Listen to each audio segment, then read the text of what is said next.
Martin, stop squirming. Why are you squirming? Because I'm uncomfortable, that's why.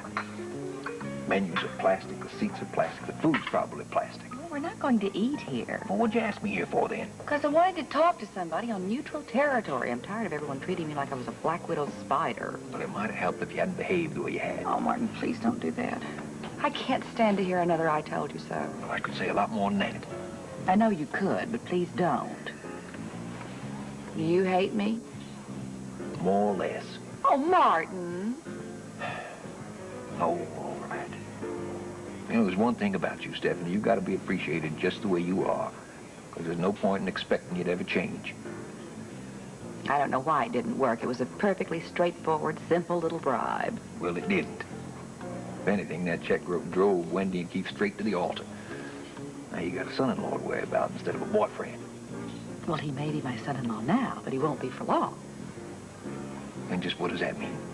I'm going to get the marriage annulled. Well, what's so funny about that? Stephanie, have you failed to notice the way those two act around each other? Now, I may have some pretty old-fashioned ideas about annulment, but it seems to me that the usual reason just doesn't apply here. They were married in the civil court, were they not? I'll just go talk to the judge. And say what? I'll buy him if necessary.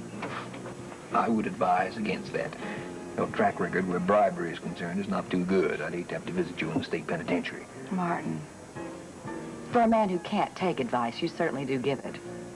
Meaning? Well, I told you not to get mixed up with Rusty Sintel, didn't I? Well, that's enough of that. Does he still want to admit women to your precious club?